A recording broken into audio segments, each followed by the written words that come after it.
Disclaimer, segala sesuatu yang ada pada video ini adalah berdasarkan opini dan pengalaman pribadi. Apabila ingin mencari informasi yang lebih detail, dipersilakan melakukan riset secara individu ataupun bertanya kepada ahli.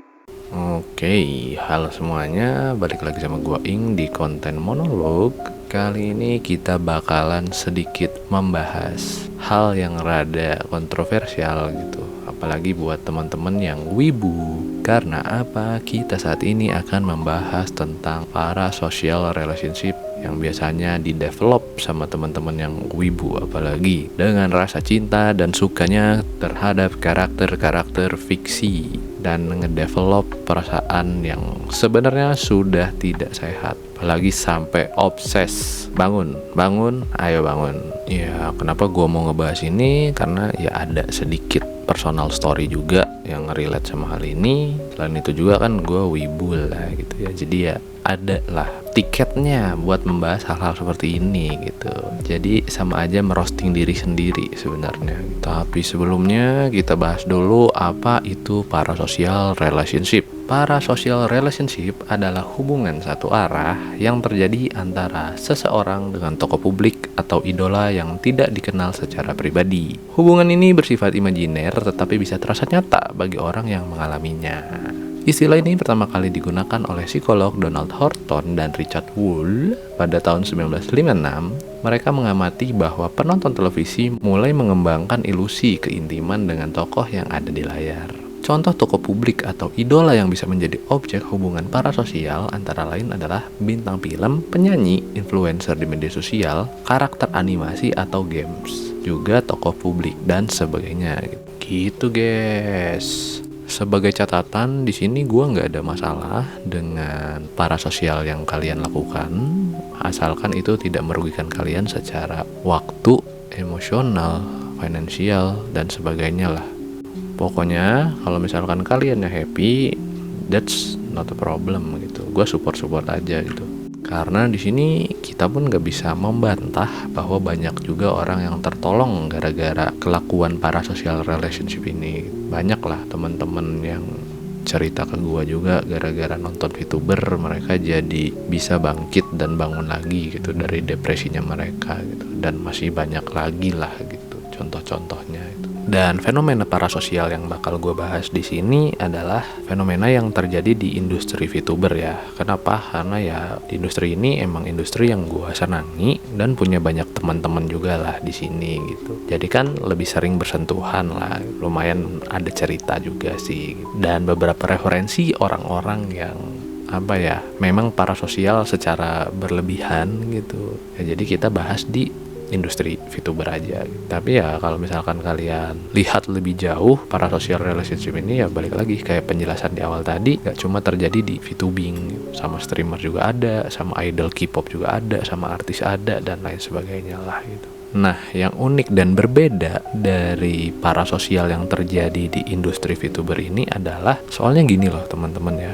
yang namanya industri VTubing kan sangat menjual sekali interaksi kalian dengan si anime ini gitu. Jadi interaksinya kamu sama waifu-waifu dan hasbu-hasbunya kamu. Ibaratnya apa ya? Mimpi seorang wibu yang bisa jadi kenyataan lah. Karena di sini kita bisa interaksi langsung sama ya anime yang kita sukai gitu. Kalau misalkan dianggap sebagai teman, oke lah, karena ya kita lihat realitanya aja gitu. Karena di balik karakter anime kan pasti ada manusianya gitu, tidak anime twing gitu, kecuali ya AI kayak Nuro gitu, beda itu mah konteksnya kan. Nah ibaratnya kan mimpi yang jadi kenyataan gitu, mimpi-mimpi para wibu. Waduh gitu, akhirnya aku bisa berkomunikasi dengan anime waifu kesayangan aku. Nah yang bahayanya di sini adalah ketika interaksinya ini makin intens, yang namanya rasa kan nggak bisa bohong. Salah satu pihak ya termasuk penontonnya gitu, jadi punya perasaan lebih lah sama si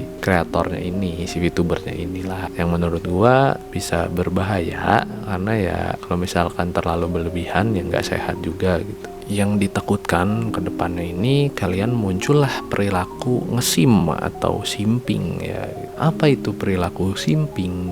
Simping merujuk pada perilaku berlebihan dalam menunjukkan dukungan atau ketertarikan terhadap seseorang.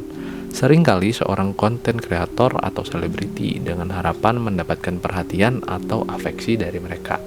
Nah, bisa kalian dengar sendiri, ya simping tuh perilaku yang kayak begitu gitu. Dan otomatis perilaku kayak begitu ada dong dampak buruknya gitu. Ya, dampak buruknya apa aja sih? Dampak buruk yang pertama ada eksploitasi finansial. Individu yang simping cenderung menghabiskan banyak uang untuk mendukung idola mereka, yang bisa menyebabkan masalah finansial pribadi. Contoh dari eksploitasi finansial adalah dengan kalian melakukan donasi ke si VTuber ini dengan harapan dinotis sama mereka demi mendapatkan afeksinya mereka dan perhatiannya mereka. Sebenarnya ini fine-fine aja kalau misalkan kalian tidak berharap apapun gitu. Jadi kalian cuma ya pengen mensupport kreator favoritnya kalian aja gitu. Ya meskipun pada dasarnya orang nge-donate kan emang pengen dinotis ya gitu. Cuma yang perlu jadi catatan sama kalian adalah jangan terlalu berlebihan. Usahain emang ada budgetnya kalau misalkan itu hobinya kalian. Karena gini loh teman-teman, jangan sampai prioritasnya kebalik, kayak kalian spend banyak uang buat VTuber atau kreator favorit kalian, tapi kalian tidak mementingkan kebutuhan pribadi kaliannya dulu. Kan hal ini yang sebenarnya jadi bahaya buat kedepannya. Karena kan yang namanya hidup kan berkepanjangan gitu. Nggak cuma sementara gitu. Tidak cuma buat kesenangan sesaat kayak misalkan di notice VTuber or anything gitu. Karena kalau misalkan lu pengen ngedonate dengan niatan pengen menjalin relationship yang lebih serius dengan si VTuber, apalagi romantis, itu susah banget sih. Dan kemungkinannya kecil banget. Ya meskipun nggak mustahil itu, tapi kemungkinan yang kecil banget gitu. Mending invest ke hal-hal yang bisa ngebantu hidup lu jadi lebih baik ke depannya. Pokoknya prioritasin dulu kebutuhan lu, barulah nantinya lu budgetin gitu. Kalau misalkan emang ngedonate, nge-support kreator favorit lu jadi hobi dan kesenangannya lu gitu. Yang kedua guys, ada kesehatan mental. Itu perilaku ini dapat menyebabkan ketergantungan emosional dan merusak kesehatan mental, terutama jika harapan untuk mendapatkan perhatiannya tidak terpenuhi.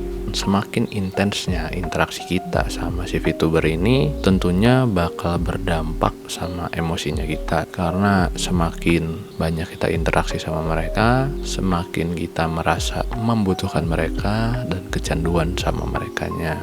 Contoh simpelnya adalah kalau misalkan kita pengen bahagia, harus nonton kontennya mereka. Dan ketika kita tidak mendapatkan afeksi dan perhatiannya mereka, kita jadi sedih. Nah, jeleknya begitu. Karena kenapa? Kita ketergantungan secara emosional ke si VTubernya ini gitu. Karena emosi kita tergantung sama si VTuber ini, ya jadi berpengaruh ke kesehatan mentalnya kita juga. Ya itulah yang sebenarnya nggak bagus gitu. Karena lu tidak bisa melakukan apapun nantinya di saat lu sendirian. Selanjutnya, yang ketiga, penghargaan diri. Simping dapat mengikis harga diri karena individu mungkin mengabaikan kebutuhan dan perasaan mereka sendiri demi menyenangkan orang lain. Nah, untuk poin ini sebenarnya ya masih berhubungan sama 2 poin ke belakang gitu. Karena ya kalau misalkan terlalu obses, terlalu simping, ya jadinya melupakan diri sendiri. Jadi mungkin kalau misalkan gak dinotis jadi kurang pede gitu, ngerasa tidak layak dicintai. Hal ini yang ditakutkan terjadi, malah jadi menganggap diri sendiri gak berguna lah gitu. Karena ya di sini gue pun paham gitu kan, yang namanya cinta itu buta. Cuman kalian di sini kalau misalkan udah obses, udah simping, itu adalah ya cinta yang bertepuk sebelah tangan itu, yang belum tentu terbalaskan juga. Dan kalian berusaha mendapatkan perhatiannya si VTuber ini tanpa mementingkan perasaan dan kondisi kaliannya sendiri. Terus yang keempat, ada penyalahgunaan oleh kreator. Beberapa kreator mungkin memanfaatkan perilaku ini untuk keuntungan mereka, memanipulasi penggemar untuk mendapatkan lebih banyak dukungan tanpa memperhatikan kesejahteraannya mereka gitu. Ya untuk poin ini, pertama kita realistis dulu lah. Yang namanya hidup pasti butuh uang kan gitu. Dan yang namanya konten kreator itu pastilah selalu mendapatkan bantuan berupa apapun dari supporternya mereka kan. Ya jadi Ya jangan heran kalau di luar sana itu ada sisi gelapnya. Ya beberapa oknum memanfaatkan perasaannya kalian, keobsesannya kalian demi mendapatkan keuntungan pribadi. Ya mungkin dengan menggunakan kata-kata manisnya gitu. Yuk donate dulu yuk sayang. Kalau misalkan kalian kurang disayang, coba donate dulu dah. Dan itu pun terjadi nggak cuma di yang cewek gitu, yang cowok pun bisa. Selain hal itu, nomor 2-nya mungkin kayak kasus-kasus yang waktu akhir tahun kemarin banyak kan, kayak kasus-kasus pencabulan. Ya karena di sini nggak bisa dipungkiri, karena ketika seseorang sudah memiliki influence yang besar dan bisa dibilang memiliki penonton yang terobsesi dengan dia juga, yang akhirnya dia menyalahgunakan influence-nya dia ini ya untuk melakukan pelecehan terhadap si penonton yang terobsesi dengan dianya gitu. Karena kan ya tidak dipungkiri lah, untuk beberapa kasus banyak lah emang penonton-penonton VTuber yang emang sangatlah down bad ke si VTubernya. Karena gini loh, untuk beberapa orang yang tidak melakukan konten yang berbau dewasa pun penontonnya ada aja yang obses. Ya apalagi VTuber-VTuber yang memberikan servis itu. Jadi di sini sebenarnya bukan sepenuhnya salah si VTubernya, bukan sepenuhnya salah si penontonnya. Ibaratnya si penontonnya ini lapar dan si VTuber ini yang ngasih makan. Terus gini juga ada kombonya gitu, kayak si penontonnya halu, si VTubernya emang seneng dipuja-puja. Jadi ya sifat terobsesinya ini terbentuk di lingkungan yang seperti itu. Yang kelima, ada interaksi sosial, yaitu individu yang simping bisa menjadi terisolasi dari hubungan sosial yang sehat karena mereka terlalu fokus terhadap satu orang atau figur. Nah kalau misalkan dari interaksi sosial, gue ambil contohnya mungkin dari relationship yang gue jalanin ya gitu. Karena waktu awal-awal ya jujur gitu, gue termasuk yang bulol gitu, bucin tolol gitu. Gue memang rada terobsesi lah sama pacar gue sendiri gitu. Kayak jadi ya membatasi interaksi sosial gue juga sama orang lain gitu, termasuk keluarga dan teman-teman gitu. Karena gue terlalu berfokus sama cewek gue ini gitu. Ya karena pada saat itu awal-awal bulan kan fase-fasenya gue masih baru mengenal dia lebih dalam lah ya. Ya itu gitu. Kalau misalkan kita udah obses sama seseorang, ya interaksi sosial kita jadi mengerucut gitu. Ya istilahnya mau berinteraksi sama orang lain pun kayak ya nanti dulu dah, ya mending sama cewek gua gitu, bisa lebih seneng gitu lah. Soalnya pengalaman gue ya ke cewek gue kalau misalkan terobsesi sama seseorang ya. Kalau misalkan sama VTuber sendiri gue belum pernah sih. Cuman emang sengelimit itu interaksi kita sama orang. Kalau misalkan kita obses sama keluarga berkurang, sama teman apalagi gitu. Jadi yang ada di pikirannya kita ya cuma dia. Selalu begitu guys. Dan kalau misalkan kita sambungin sama VTuber, ya yang ada di pikiran lu ya si VTuber itu terus menerus gitu. Lu lagi makan keinget VTuber itu, lu lagi tidur mimpiinnya VTuber itu, ya selalu kayak begitu siklusnya guys. Kalau misalkan terobsesi. Terus yang keenam itu ada stigma sosial. Dampak buruknya di sini adalah simping sering dipandang negatif di masyarakat ya, yang bisa membuat individu merasa malu atau dikritik oleh orang lain. Nah, kalau misalkan di sini gue jadi masyarakatnya deh. Gue jadi orang yang judging elu gitu. Karena dalam hidup gue pribadi belum pernah ngesim sebegitunya gitu sama seseorang gitu. Ya jujur kalau misalkan gue melihat dari sudut pandang orang yang judging gitu, ya emang aneh banget guys gitu. Kayak lu put a lot of effort, a lot of emotion, a lot of time, lot of money sama orang yang istilahnya belum tentu jadi pasangan hidup lu juga gitu. Dan lu gak ada status apapun sama dia gitu selain streamer dan penonton maybe. Ya menurut gue itu weird sih, aneh gitu. Kalau misalkan lu melakukan hal itu dengan tujuan mensupport karena lu suka kontennya dia, oke lah, gue dukung banget kalau masalah kayak gitu. Cuman kalau misalkan lu udah bawa-bawa perasaan gitu, sampai ngorbanin hal-hal yang udah gue sebutin sebelumnya gitu, itu perlu dipertanyakan sih guys gitu. Karena nanti ketika lu sadar, lu yang bakal menyesal sendiri anjir. Nah kalau misalkan lu dikritik gini, lu terus bilang iya suka-suka gua dong, itu kan semuanya resource-nya gua gitu. Ya lu berhak apa Bang Ing? Ya gua pun paham gitu ya, emang suka-suka lu.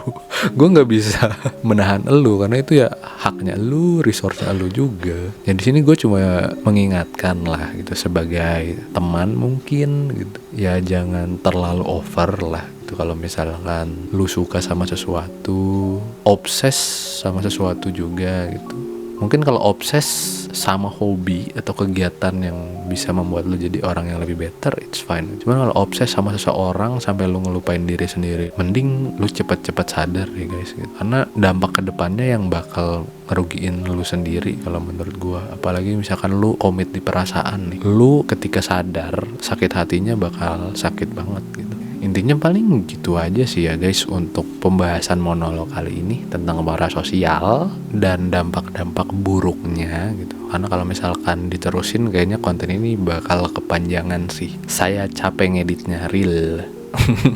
Tapi kalau misalkan ada hal yang bisa kalian ambil dari pembahasan kita kali ini, ya silakan diambil. Kalau misalkan nggak ada pun ya nggak masalah gitu. Karena di sini gue pengen ngobrol aja sih sama kalian gitu. Kalau misalkan kalian pengen konten ini lanjut dan ingin support directly secara finansial, kalian bisa klik link traktir yang ada di description. Dan kalau misalkan kalian pengen ikut diskusi, ada opini kalian yang bertentangan sama pendapatnya gua, mungkin kalian juga bisa ikut komentar di kolom komentar gitu. Kita ngobrol biar inilah gua juga belajar banyak hal-hal baru dari POV-nya kalian. Dan kalau misalkan kalian tertarik bikin konten yang serupa kayak gini juga dan ngerasa butuh mic yang on budget, kalian bisa klik link affiliate yang di bawah. Gua udah taruh di sana juga, guys. Kalau misalkan kalian beli di sana, aing dapat cuan juga sih gitu. Jadi ya mohon dibantu lah gitu.